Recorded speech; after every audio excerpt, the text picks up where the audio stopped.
And then my fill light naman is to my left yun. Ito yung right. Subtle RGB sa monitor ko and the RGB naman sa CPU ko. And I don't see any RGB. B lang lahat.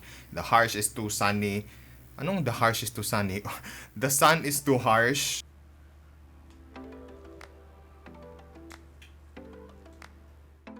Well, I think you know what this video is all about. Kasi ang dilim kanina and now marami ng ilaw. This video is gonna be about my lighting setup and how I achieve different looks sa isang setup lang. Meaning by that, I'm just using the same equipment, the same lights, the same everything. So yeah, let's just roll that intro. Go.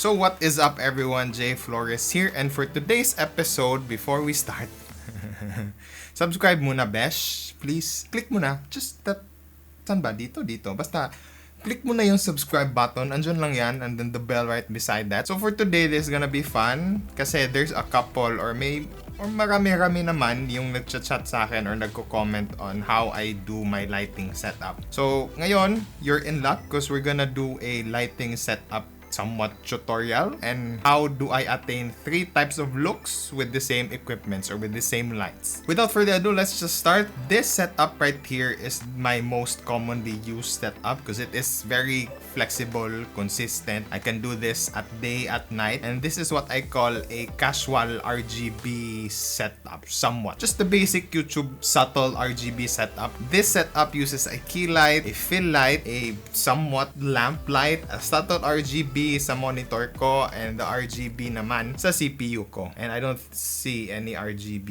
B lang lahat. I'm gonna take the camera out and I'm gonna show you what's behind the camera because I only have one camera. So just stick around. This is gonna be the first of 3 looks that we can attain using these kinds of lights. Alright? Vlog mode enter.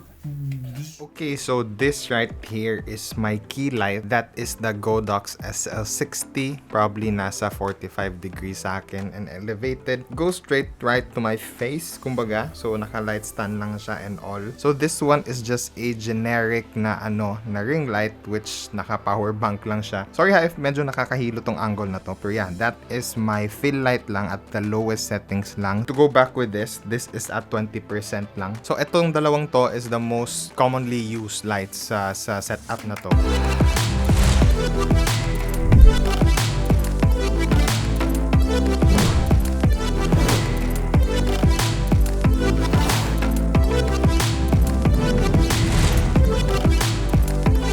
So what you're seeing right now is what I call as the daylight look or the window light look, because literally I'm using the window light or the daylight as my key light and then the Godox SL60 as just to fill in the shadow or as my fill light. Tapos binuksan ko yung cortina ko through my bedroom para lumawak yung depth of field. Pointed the lamp straight to the wall para mukhang pro kumbaga. Kasi this lamp has 2 colors, a daylight and a warm one. I've chose the warm one para medyo maganda tignan sa black na wall. There's just a couple of things siguro na I can't do this at all times kasi as what I've said, it is using the daylight as my key light. So if gabi, obviously, hindi ko siya makagamit. That's one. And this daylight kasi or window light is not consistent. Kumbaga, if medyo makulimlim sa labas or the harsh is too sunny.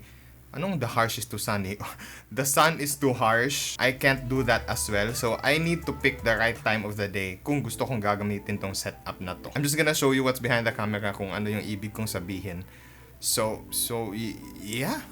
So right now, we're in vlogging mode. I'm just gonna show you what's behind this window light look, kumbaga. So here to my left, that's my fill light, which is the Godox SL60. And I got it on a light stand. And then here, supposedly, I'm gonna use this as my fill light. Pero no, my window is just right there.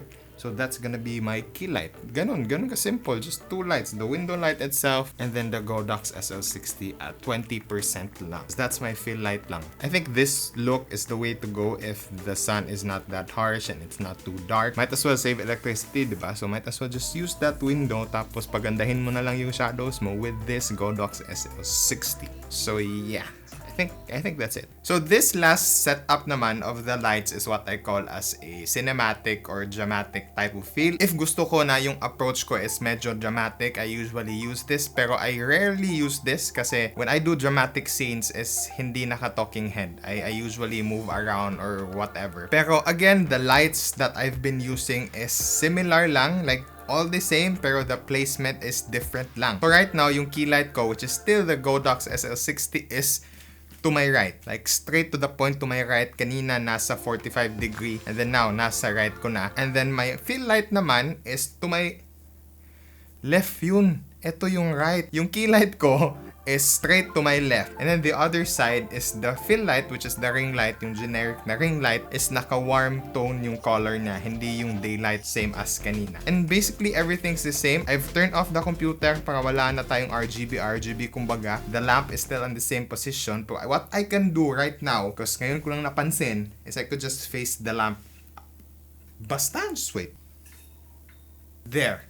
I think this is more dramatic, especially now you could just see the silhouette of the lamp. Char, diba? So yun, that was a simple move. Ginalaw ko lang yung lamp and then it turned into something better. This wraps up our episode for today, all about lights, all about lighting setups, lighting tutorials, and I hope you've learned something today, especially na hindi nyo kailangan talaga ng medyo mamahalin na light. I would suggest if wala pa kayong budget, always use the daylight or the window light kasi it is the most natural and sought after lighting setup, kumbaga. Yun nga lang, it is inconsistent at some time, pero kung you'll find the right time of the day naman, the results would be just up there. Because if you're gonna talk about creating contents or creating YouTube videos, there's just 3 things you have to keep in mind that should be at par, which is the video, the audio, and of course, your lights. I mean, the lighting is part of the video, pero yeah, you get the point. That is all for today. If you like this one, I hope you will consider subscribing. If not, wala na akong magagawa, pero please subscribe naman and click that like button as well.